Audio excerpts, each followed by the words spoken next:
메리 크리스마스. 평안히 주무셨습니까? 네, 아직도 사실 7월에 메리 크리스마스 하는 게 어색하기는 하죠, 그죠?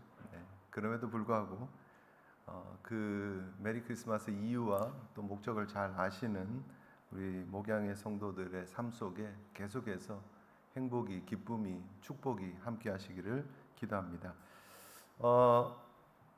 그 바이올린을 연주하는 분들의 모습들을 보면 굉장히 참 멋있죠. 이렇게 정경화 씨 연주하는 그 모습을 보면 혼신을 다해서 바이올린을 켜는 모습이 굉장히 그 몸짓 자체로 그 활을 사용하는 그 모습만 봐도 은혜가 되기도 합니다.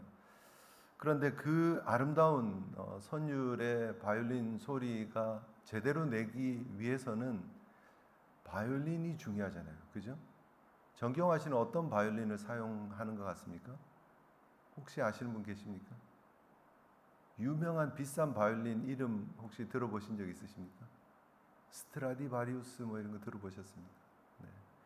정경화 씨는 스트라디바리우스는 안 쓰고요.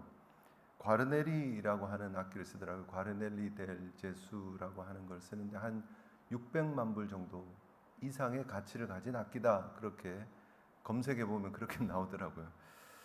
스트라디바리우스 같은 경우는 1700년에서 1725년 사이 황금기라고 얘기하는데 그때 제작된 악기는 적어도 한 5 million, 6 million 정도 하는 것 같아요. 500만 불, 600만 불 뭐 이렇게 하는데 2011년에 레이디 블런트라고 하는 스트라디바리우스는 1720만 불에 낙찰이 되었답니다. 네, 역시 목양은 실력이 있으셔서 전혀 반응이 없으시는 놀라질 않으시는데 바이올린 한 대가 1720만 불이라는 거죠.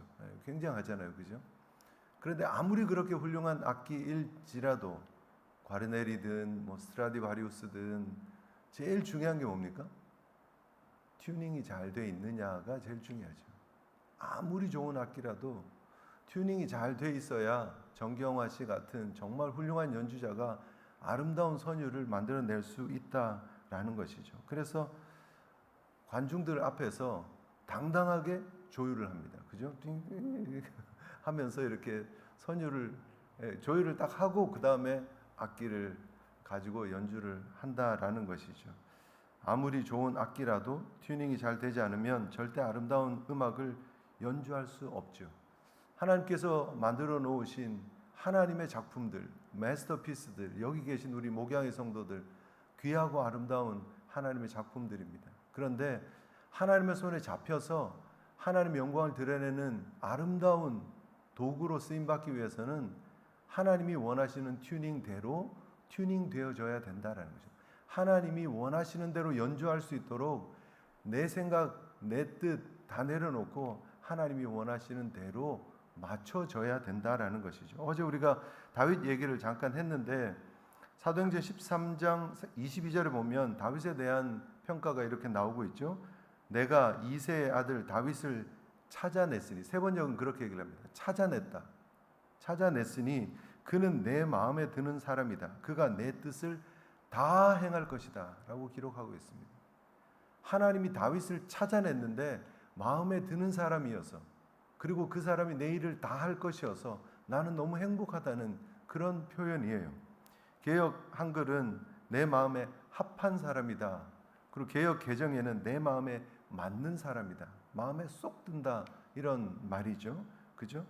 마음에 맞는, 하나님의 눈에 쏙 드는 예쁜 목양의 성도들이 될 때에 하나님이 여러분들을 붙잡으시고 하나님의 영광을 위해 멋지게 사용하실 줄 믿습니다. 하나님의 마음에 맞다라는 건 뭐죠? 하나님의 생각을 꿰뚫어 보고 하나님과 코드가 딱 맞는 모습으로 행동하는 거예요. 하나님이 뭘 좋아하실까를 아는 거죠. 코드가 맞는 게 굉장히 중요하잖아요. 부부가 같이 살면서 힘든 게 뭐예요? 코드가 안 맞을 때. 굉장히 감정적인 그런 여성이 있고 굉장히 이성적인 남성이 있어서 만나서 대화를 하면 대화가 잘 안 되죠.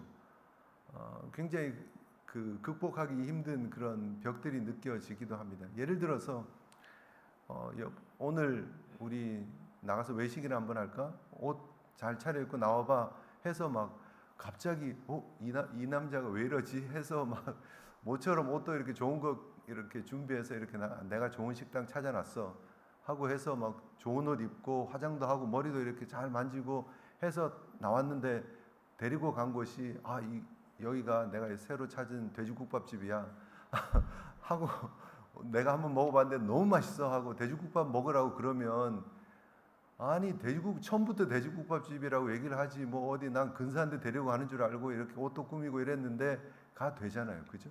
이게 코드가 이렇게 잘 맞는 게 너무너무 중요하다는 거예요.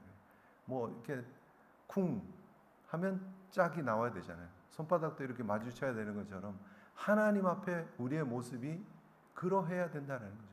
하나님은 과연 무엇을 원하실까? 하나님이 원하시는 것은 우리를 하나님의 백성으로 삼으시는 거죠. 하나님이 계획하신 것은 우리를 거룩한 존재로 만들어 가신 거죠. 하나님의 성품을 드러내는 하나님의 거룩하심처럼 우리도 거룩해지는 것을 하나님은 원하시는 거예요. 하나님과의 관계로의 초대가 하나님이 정말 원하시는 모습이다라는 거예요. 그래서 우리가 잊지 않고 기억해야 되는 것은 그 하나님이 원하시는 대로 튜닝되어지는 것.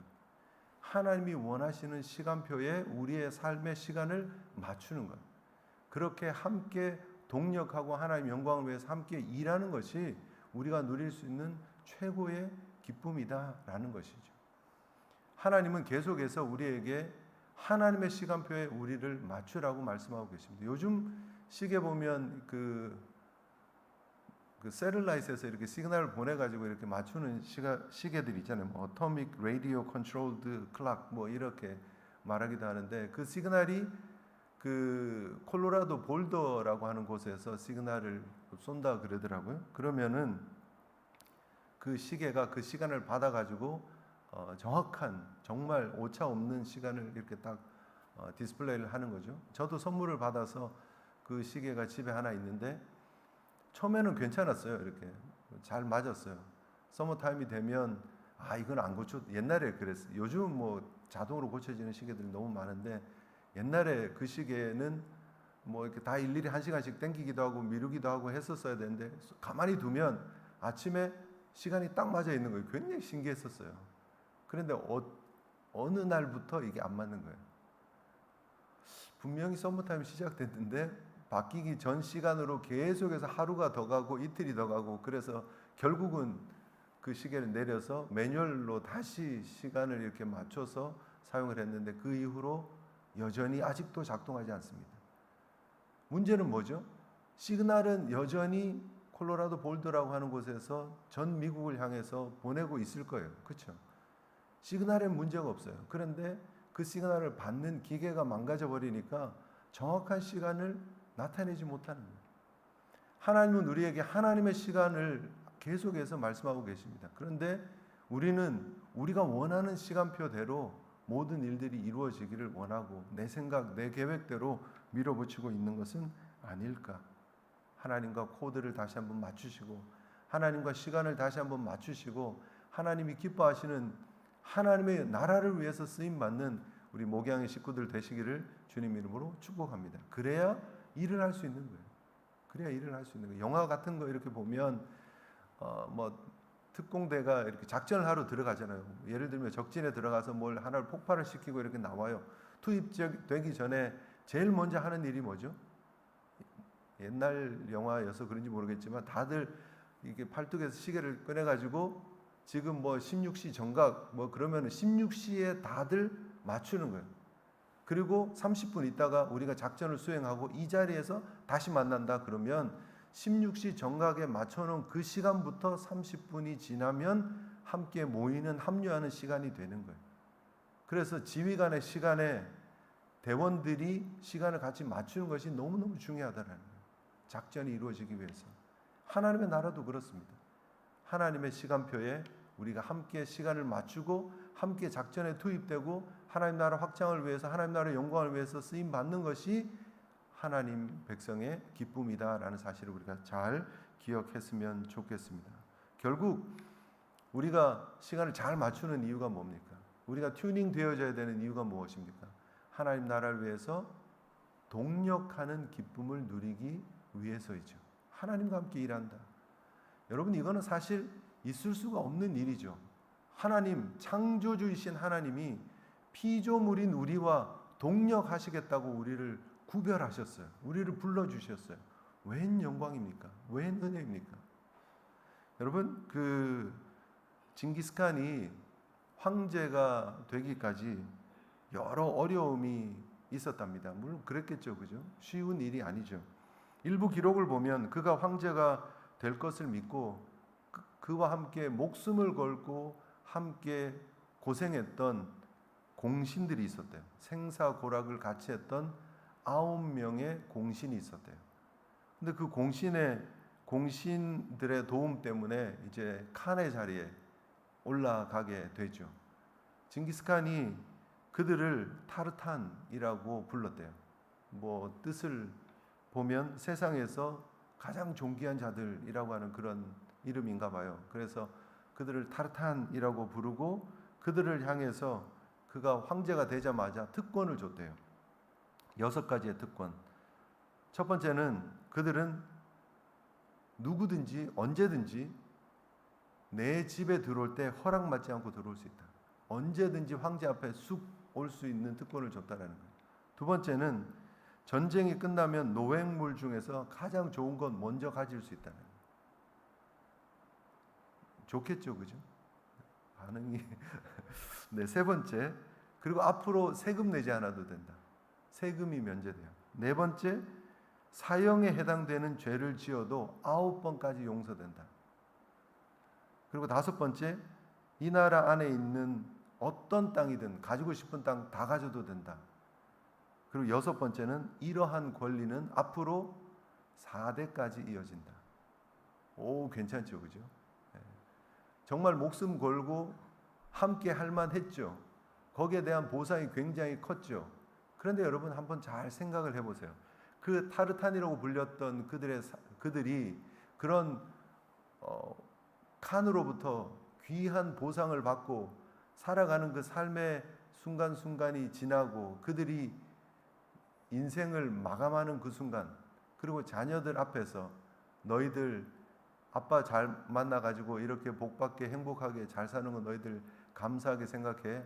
나도 이렇게 참 많은 것을 너희들에게 남겨줄 수 있어서 너무 행복하다 하고 죽었을까요?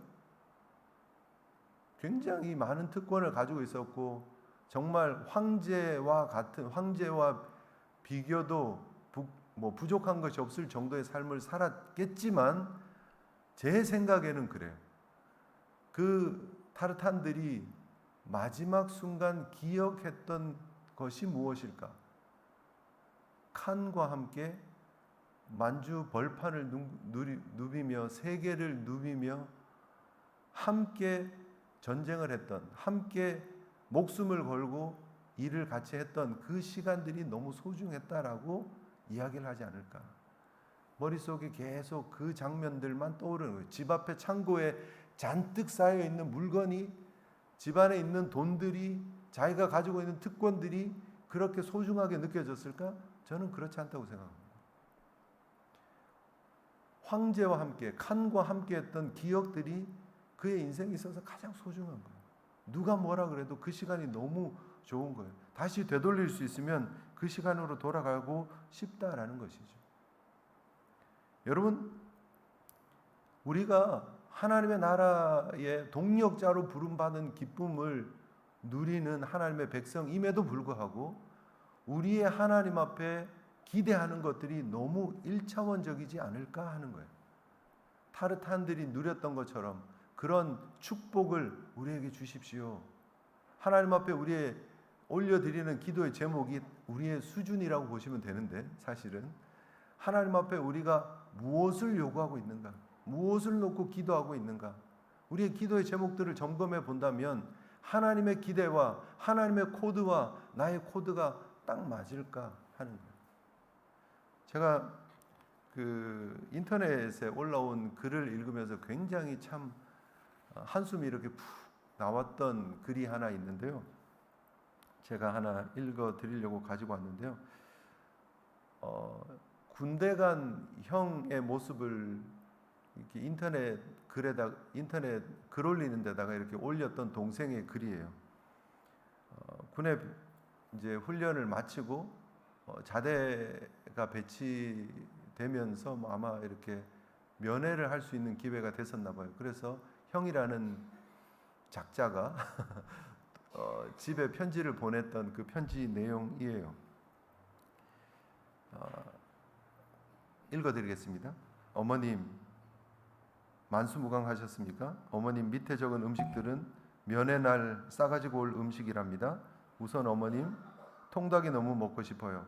양념 반, 후라이드 반으로 부탁해요. 미스터 피자에서 파는 파인애플 들어간 하와이안 피자도 무척이나 그립습니다. 바삭바삭한 돈가스, 상큼한 회초밥도 너무나 먹고 싶군요. 갈비찜도 해다 주실 수 있으시죠? 그리고 김밥은 누드김밥으로. 떡볶이에는 치즈를 잘게 썰어서 가져다 주세요. 프링글스를 2통쯤 사오시는데 양파 맛이면 좋고요. 양파 맛이 없다면 빨간색이라도 상관없답니다. 오렌지 주스와 과일 화채가 먹고 싶은데 호텔에서 파는 거라면 좋겠어요. 여름이긴 해도 귤 사올 수 있으시죠? 큼직큼직한 걸로 부탁해요. 귤 하니 또 굴이 생각나는군요. 굴에다가 초장 팍팍 뿌려서 조금만 싸다 주세요. 김말이와 접시만두, 그리고 오징어 튀김의 아름다운 조화가 떠오르는군요. 그것들도 부탁해요. 고기를 구워 먹을 수 있으면 좋은데 아쉽군요. 대신에 편육과 족발 좀 사다 주세요. 그리고 사탕과 초콜릿도 필요한데 이건 좀 많이 싸다 주실래요? 부대에 몰래 가져갈 거니까 많이 좀 싸오세요. 그리고 제 친구도 한 명 온댔으니까 음식은 모두 2인분으로 준비해 주세요.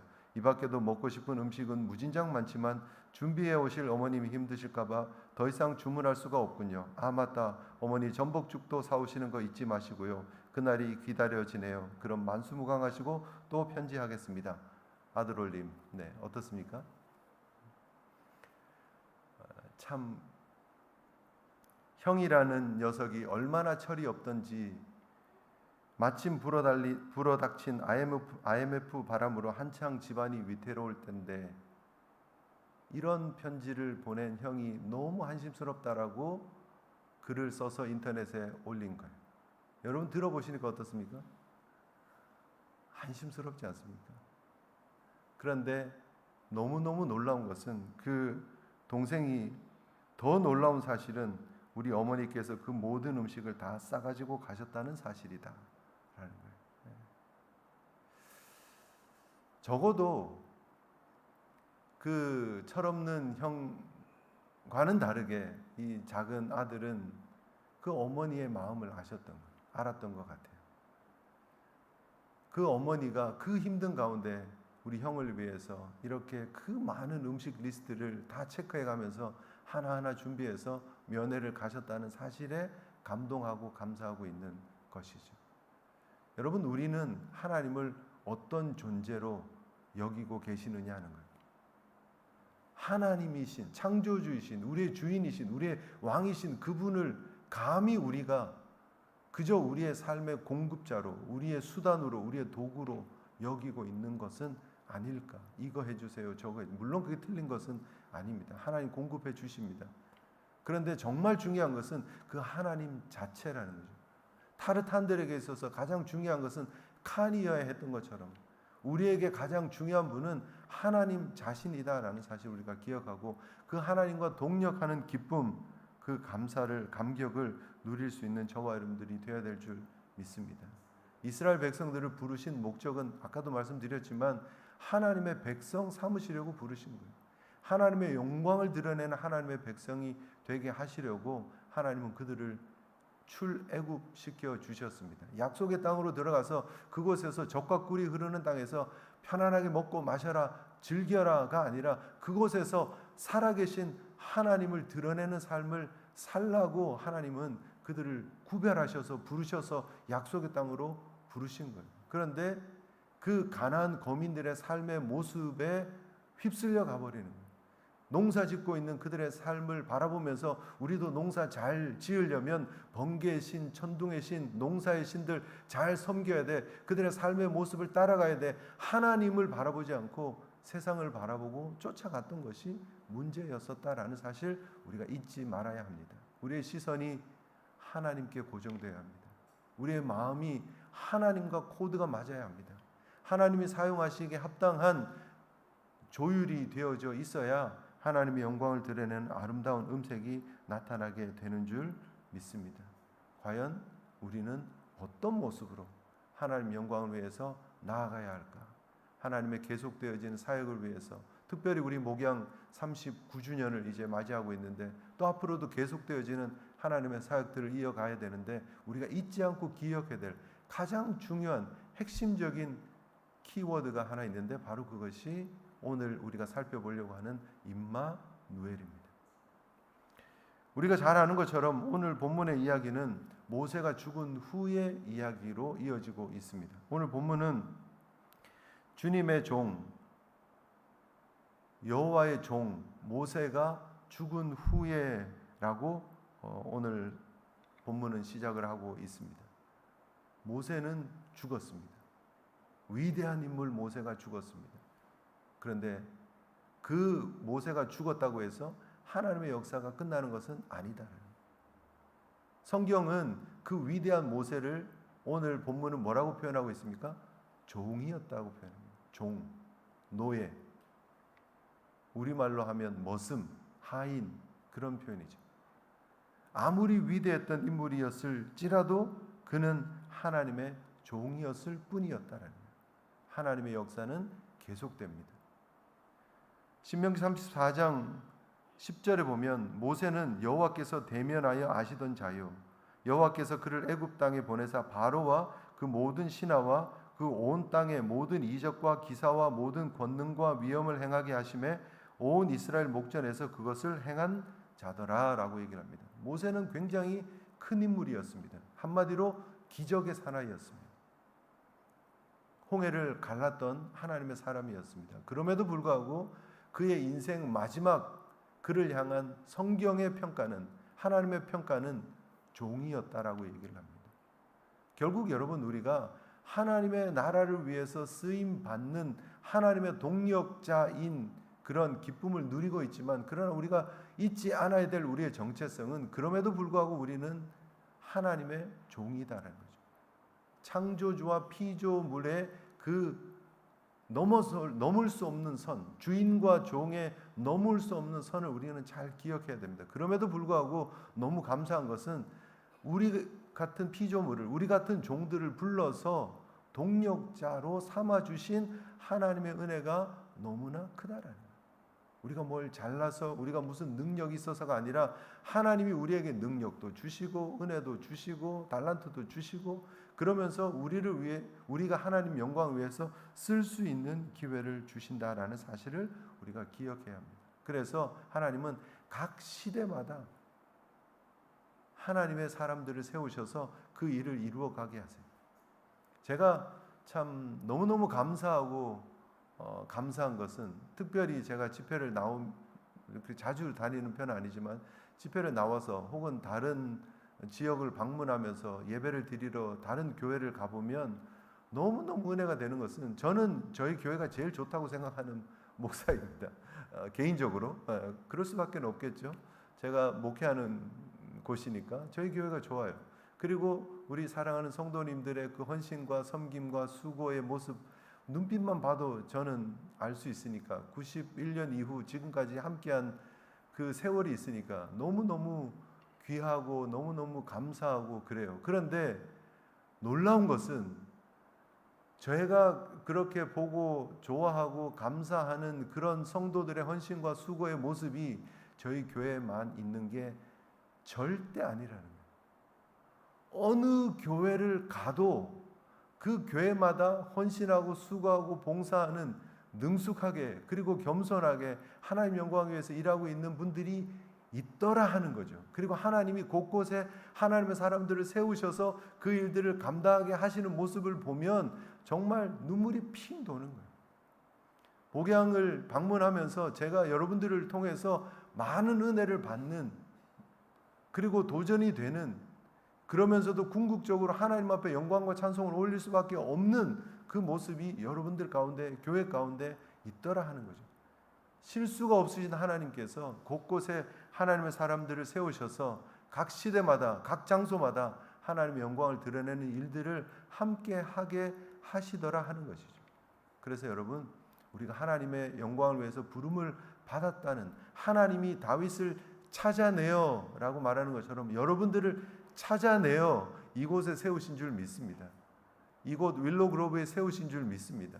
하나님 영광 위에 Yes sir 하고 충성하며 전진하시고 쓰임받는 저와 여러분들을 되시기를 주님 이름으로 축복합니다. 그러면 그 일을 감당하기 위해서 우리가 잊지 않아야 될 것이 또 있다는 거예요. 우리가 먼저 하나님의 종이다라는 사실을 우리가 기억하고, 하나님이 우리를 은혜로 부르셨다라는 사실을 우리가 기억하고, 그리고 우리가 나가야 되는데, 오늘 본문을 보면 여호수아에게 하나님께서 하시는 말씀이에요. 나의 종 모세가 죽었다.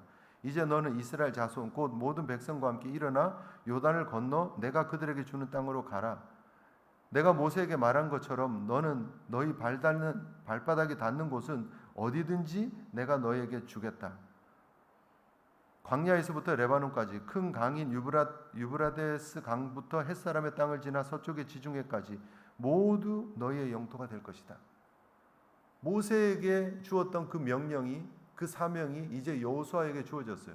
그리고 그 전쟁을 치르러 이제 요단을 건너서 약속의 땅을 향해서 들어가요.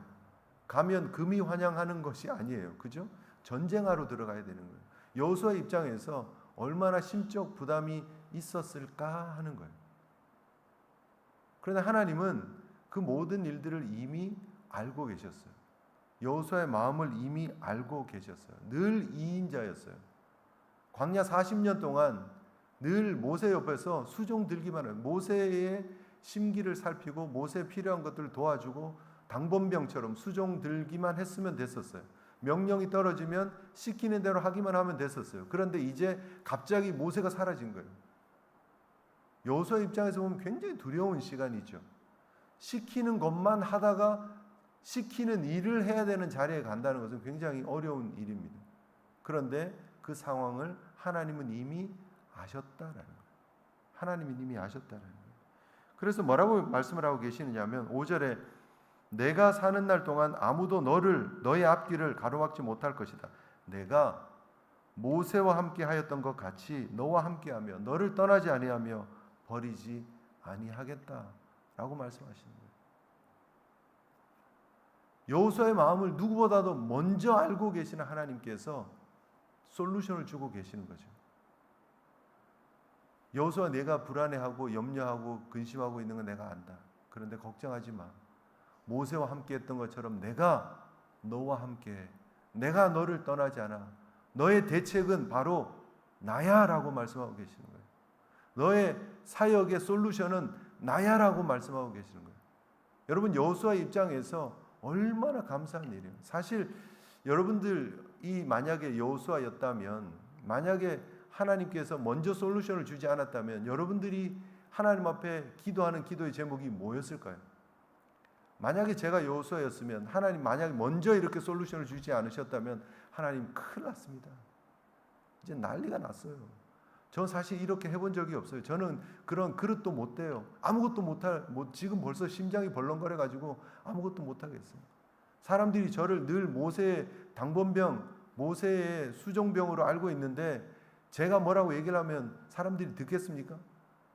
제가 아무리 생각해봐도 제가 이거는 어려울 것 같은데 다른 사람을 세우시든지, 만약에 저를 세우시려면 뭔가 좀 모세에게 보여주셨던 기적을 저에게 좀 보여주시면 좋겠습니다. 하늘에서 불이 콱 쏟아지든지, 아니면 백성들 앞에서 저도 지팡이 하나, 멋진 거 하나 주셔가지고 모세가 이렇게 지팡이를 들고 홍해를 갈랐던 것처럼 저한테도 뭔가 하나 좋은 뭔가를 하나 주십시오, 툴을 하나 주십시오라고 기도할 것 같아요, 저 같으면. 그런데 하나님은 그런 게 다 필요치 않다라고 말씀하세요. 궁극적인 솔루션은 내가 너의 솔루션이다.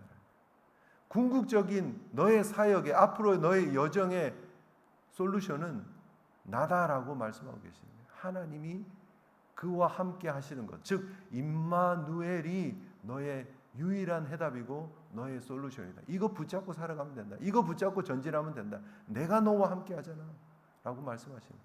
모세가 그가 나의 종이었을 뿐이야. 그런데 내가 그와 함께 했기 때문에 그가 이런 사역을 할 수 있었고, 똑같은 원리로 내가 너와 함께 할 거니까 걱정하지 마라고 말씀하고 계시는 거예요. 여러분, 우리가 하나님 나라를 위해서 동력할 때 우리가 잊지 않아야 될 것이 있습니다. 하나님은 우리가 능력이 많아서 우리를 사용하시는 것이 아닙니다. 하나님은 우리에게 뭘 빼먹을 것이 있어서 우리를 부르신 것이 결코 아닙니다. 하나님은 그저 우리를 하나님의 동력자로 은혜로 불러주시고 그 일을 감당할 수 있도록 하나님께서 필요한 은혜를 주실 줄 믿습니다. 그리고 그 하나님이 무엇보다 저와 여러분들과 함께 하신다라고 말씀하고 계신다는 거예요. 하나님이 우리를 손바닥에 새겨 놓으신 것처럼 우리를 잊지 않고 기억하시고 우리와 함께하고 계심을 기억하시는 저와 여러분들 되었으면 좋겠습니다. 이사야 49장 15절 16절의 말씀처럼 여인이 어찌 그 젖먹는 자식을 잊겠으며 자기 태에서 난 아들을 긍휼히 여기지 않겠느냐. 그들은 혹시 잊을지라도 나는 너를 잊지 않는다. 내가 너를 내 손바닥에 새겼다라고 말씀하고 계십니다. 하나님의 손바닥에 아로 새겨진 하나님의 백성들이십니다. 하나님이 결코 여러분들을 떠나지 않으시고 여러분들과 함께 하시고 여러분들을 통해서 하나님 나라를 확장해 가시기를, 그리고 여러분들을 통해서 영광 받으시기를 원하신다라는 사실을 기억하시는 우리 성도들 되시기를 주님 이름으로 축복합니다. 결국 모세 때도 마찬가지였어요. 출애굽기 4장 11절에 보면 모세가 하나님께 뭐라고 얘기를 합니까? 나는 본래 말에 능치 못한 자입니다. 입이 뻣뻣하고 혀가 둔한 자입니다. 라고 얘기를 해요. 그때 하나님이 뭐라고 말씀하십니까? 누가 사람의 입을 지었느냐? 누가 벙어리나 귀머거리나 눈 밝은 자나 소경이 되게 하였느냐? 나 여호와가 아니냐? 이제 가라. 내가 내 입과 함께 있어서 할 말을 가르쳐 줄 것이다. 라고 말씀하시는 거예요.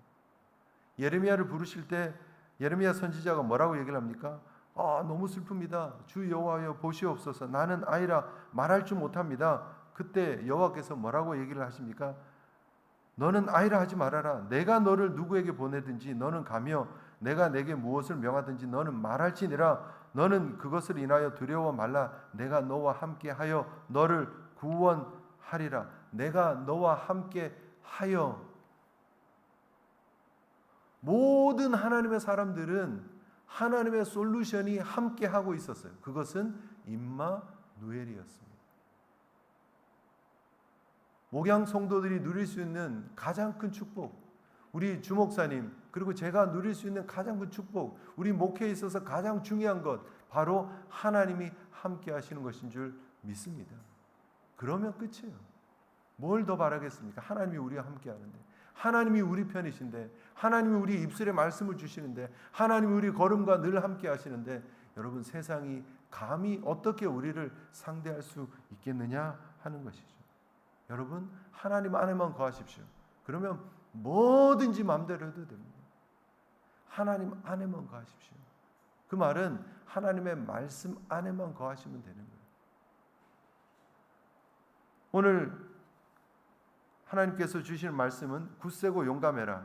내가 이 백성의 조상에게 주기로 맹세한 땅을 이 백성들에게 유산으로 물려줄 사람이 바로 너다라고 얘기를 하는 거예요. 바로 너야.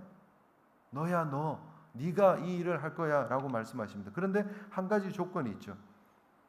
너는 크게 용기를 내어 나의 종 모세가 너에게 지시한 모든 율법을 다 지켜라. 오른쪽으로나 왼쪽으로나 치우치지 말아라. 그래야 내가 형통할 것이다.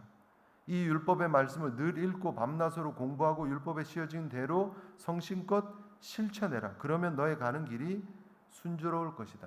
형통할 것이다. 말씀하고 있습니다. 여러분 우리가 하나님 안에서 모든 것을 할 수 있습니다. 그런데 그 하나님의 말씀의 선을 넘어가면 안 되는 거죠. 그래서 우리가 하나님과 코드를 맞추는 것이 너무너무 중요한 거죠. 하나님 안에 조율되어지는 게 너무너무 중요하죠. 그래야 하나님이 원하시는 하나님의 연주를 할 수 있죠. 그래야 하나님이 원하시는 하나님의 사역을 함께 감당할 수 있게 된다. 여러분 말씀 가운데 거하시는 우리 목양 성도들 되시기를 우리 주 예수 그리스도의 이름으로 축복합니다. 그 말씀이 늘 우리의 걸음의 등이 되어야 되는 거예요. 길의 빛이 되어야 되는 거예요. 우리 발의 등이요 내 길의 빛이니이다. 주의 말씀이 그러해야 된다는 거예요. 늘 말씀이 비추는 대로 가시면 돼요. 사실 우리가 살아가는 이 세상 굉장히 참 어둡죠. 캄캄하죠. 혼탁하죠. 그런데 여러분 어떻게 하면 돼요? 그 빛이 비치는 데까지 믿음으로 가시면 돼요. 다 보고 가는 거 아니에요. 어떻게 우리가 다 보고 갑니까? 그런데 하나님은 우리가 믿고 따라올 정도까지 항상 보여주세요. 늘 우리와 함께 하시면서. 아브라함의 한평생을 보면 여러분 우리는 성경을 보면서 성경 인물들을 보면서 야, 내 인생도 참 아브라함처럼 이렇게 하나님이 쫙쫙 보여주고 갈 곳을 지시해 주시고 뭐 이러시면 굉장히 좋겠다 그런 생각들 막 들죠. 그런데 성경을 보면 하나님께서 아브라함에게 나타나서 갈 길을 지시하시고 보여주시고 한 건 거의 한 10년에 한 번쯤 돼요. 10년에 한 번쯤. 매일매일 하나님께서 오늘 이 일을 해야 돼. 오늘 이 길로 가야 돼. 저 길로 가야 돼. 그렇게 인도하지 않으세요. 하나님의 인도하심을 믿고 하나님과 코드를 맞추고 하나님이 인도하시고 조명해 주시는 것만큼 하루하루 순종하면서 가면 되는. 다 보고 가면 제일 좋겠죠. 그런데 하나님은 순간순간 내 길 앞에 이렇게 등을 비춰주세요. 마치 이렇게 주차장 여러분 나가시면서 어두우면 어떻게 해요? 휴대폰 꺼내가지고 프레시 켜고 이렇게 앞에 길 비추면서 이렇게 한 걸음 한 걸음 해서 차에까지 가는 것처럼 우리 한 걸음 한 걸음 그 프레시 비추는 것처럼 그렇게 하나님은 여전히 신실하게 인도해주고 계신다는 거예요. 그 하나님의 신실함만 의지하시면 된다라는 거예요. 여전히 우리는 질그릇 같고 여전히 우리는 부족하고 여전히 우리는 앞길을 모르고 여전히 우리는 불안해하고 여호수아와 똑같은 상황일지 모릅니다. 그러나 하나님은 이미 우리에게 솔루션을 주셨습니다. 임마누엘. 그리고 그 영원한 솔루션이 이 땅에 성육신 하셔서 오셨습니다. 하나님이신 그분이 하늘 영광, 하늘 보좌 다 버리시고 이 땅에 우리를 구원하시기 위해서 오셨습니다. 그리고 이 땅의 공적 생애를 우리의 구원을 위해서 완성해 나가셨고 그리고 십자가를 지시고 부활하시면서 우리에게 영원한 생명을 주셨습니다. 우리가 뭘 더 바랄 수 있겠습니까? 뭘 더 요구할 수 있겠습니까? 예수님이면 충분하지 않느냐는 거예요. 임마누엘 대신 예수 그리스도 그분이면 충분하지 않느냐는 거예요. 그 임마누엘 예수 그리스도를 보내주신 하나님의 사랑이면 충분하지 않느냐는 거예요. 그 풍성하신 하나님의 사랑 안에서 예수님의 은혜 안에서 행복한 하나님 나라 확장을 위한 동력의 길을 잘 걸어가시는 저와 여러분들이 되시기를 주님의 이름으로 축복합니다. 그 예수님께서 뭐라고 말씀하십니까? 마태복음 28장 18절로 20절에 예수님께서 다가와서 그들에게 말씀하셨다. 나는 하늘과 땅의 모든 권세를 받았다. 그러므로 너희는 가서 모든 민족을 제자로 삼아서 아버지와 아들과 성령의 이름으로 세례를 주고 내가 너에게 명령한 모든 것을 그들에게 가르쳐 지키게 하여라. 보아라. 내가 세상 끝날까지 항상 너희와 함께 있을 것이다. 아멘이십니까?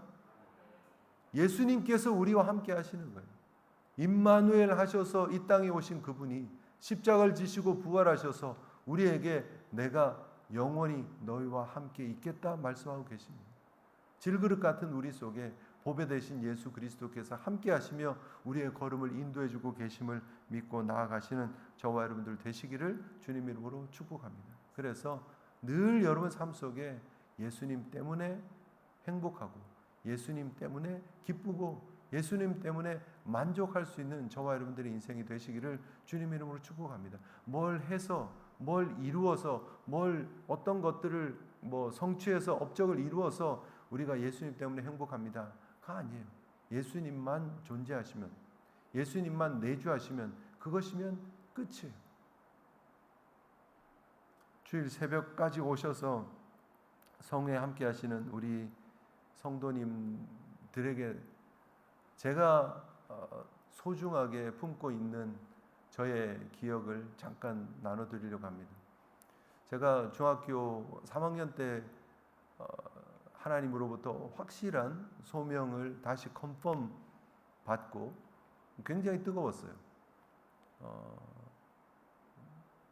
그때 이제 하나님에 대한 그런 부르심 그리고 하나님에 대한 사랑에 대해서 정말 확실히 느끼고 있는 그런 즈음에 우리 한 2년 정도 선배된 제가 중3 때였는데 고2 되는 누님 한 분 계셨어요.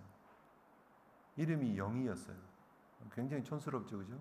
철수와 영희 할 때 그 영희입니다. 그런데 이름만 촌스러운 게 아니라 그 누님은 하여튼 좀 그랬어요. 이렇게 좀 곱고 뭐 앳되고 막 그런 여리여리한 그런 여고생이 아니라 굉장히 튼튼하고 좀 건실 뭐 이렇게 좀 있잖아요. 이렇게 체형이 굉장히 남자 같은 그런 체형이에요. 얼굴도 참 하나님의 은혜가 필요한 얼굴이었어요. 그랬는데 굉장히 좀 오히려 그러면서 털털하고 우리랑 굉장히 잘 지냈거든요.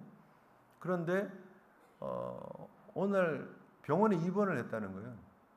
무슨 일인지 몰랐는데 그 입원 기간이 길어졌어요. 한 주가 되고 두 주가 되고 한 달이 되고 두 달이 되고. 이게 이해가 안 됐어요. 근데 나중에 이제 들려오는 얘기가 자궁암이래요. 고등학교 2학년 여고생이 자궁암에 걸려서 학교도 못 가고 병원에서 두 달 넘게 있었는데 점점 상황이 안 좋아지고 있다라고 얘기를 하는 거예요. 그래서 제가 신방을 갔습니다. 이제 얼굴이라도 한번 보고 싶어가지고 가서 이렇게 갔는데 옛날에는 병원에 이렇게 식구들이 붙어가지고 옆에서 이렇게 병간호를 해주는 그런 모습들이 많았어요. 그래서 보호자들도 옆에 같이 있고 이렇게 있는데 뭐 독실은 아니고 물론 아니고요. 한 여러 명이 있는 그런 방에 한쪽 저쪽 창가에 누나가 있는데 덩치가 이랬던 사람이 쭉 말라 있는 거예요. 너무 몇 달 만에 보는데 마음이 너무 아픈 거예요. 그래서 제가 이제 좀 농담하려고 누나 여기 왜 이러고 있냐고 빨리 집에 가지 해서 이제 빨리 건강해져서 집에 가자는 얘기 하면서 왜 근데 누나 옆에는 아무도 없냐고 왜 혼자 있냐고 다 이렇게 가족들이 있는데 그랬더니 아니야 계속 옆에 있었는데 지금 잠시 집에 갔다 오신다고 가신 거야 라고 그런 얘기를 해요. 그러면서 힘들지 않냐고 뭐 이런저런 얘기를 한참 했어요. 그런데 이제 이미 그 누나도 알았어요. 자기 병세가 이게 지금 호전되기 어렵다는 걸 알고 치료도 지금 사실은 잘 안 되고 있고 그냥 진통제만 지금 주고 있다는 것 정도는 본인도 알았어요. 그래서 앞으로 어떻게 될 것 같으냐고 제가 이제 떠나기 이제 오기 전에 얘기를 했는데 그 누나 하는 말이 괜찮아. 내가 낫던 내가 죽던 난 괜찮아. 내가 낫던 내가 죽던 난 괜찮아. 나는 지금 죽는 게 두렵지 않아. 나는 예수님과 함께 있어.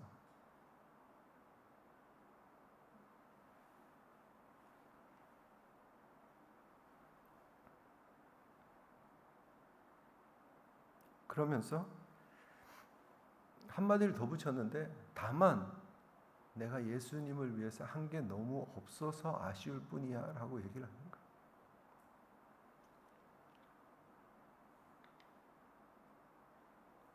굉장히 속상했어요. 사실 그때. 왜 이렇게 어린 우리랑 같이 놀고 친하게 지냈던 누나가 죽음을 앞두고 있는지 그때 제가 굉장히 뜨거웠을 때거든요. 그럼에도 불구하고 이해가 안 됐어요. 왜 하나님이 이렇게 예수님을 사랑하는 누님을 데리고 가시려고 하시냐고. 사실 그 다음에 제가 어떻게 집에까지 왔는지 잘 기억이 안 나요. 무슨 말을 하고 헤어졌는지 기억이 안 나요. 그리고 그게 마지막이었어요.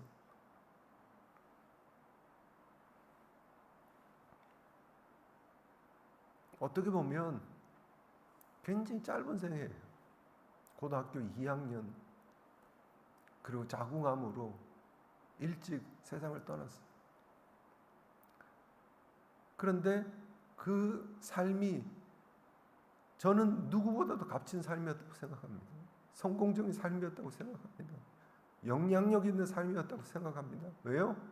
예수님과 함께했고 그 누나가 나중에 목사가 될 저에게 잊지 못할 레슨을 줬어요. 예수님과 함께하면 괜찮구나. 예수님과 함께하니까 두렵지 않구나. 죽음조차도. 그리고 제가 여러분들과 함께 그 누님의 이야기를 나눌 수 있잖아요. 그 누님은 죽었지만 그러나 여전히 임마누엘 예수님과 함께했던 그 누님의 삶은 저는 여전히 영향력 있고 울림 있는 모습으로 지금 진행형이라고 생각이 됩니다. 여러분, 이것이 임마누엘의 힘입니다. 이것이 임마누엘의 은혜입니다. 이것이 임마누엘의 열매입니다. 여러분들에게 제가 드리고 싶은 도전은 모세와 함께했던, 여호수아와 함께했던, 예레미야와 함께했던, 영이 누님과 함께했던 그 임마누엘 하나님이 여러분들과 함께하고 계심을 잊지 않고 기억하시고 그 임마누엘 하나님과 함께 행복한 믿음의 여정을, 아름다운 동력을 이루어가시는 우리 목양의 성도들 되시기를 우리 주 예수 그리스도의 이름으로 축원하고 기도합니다.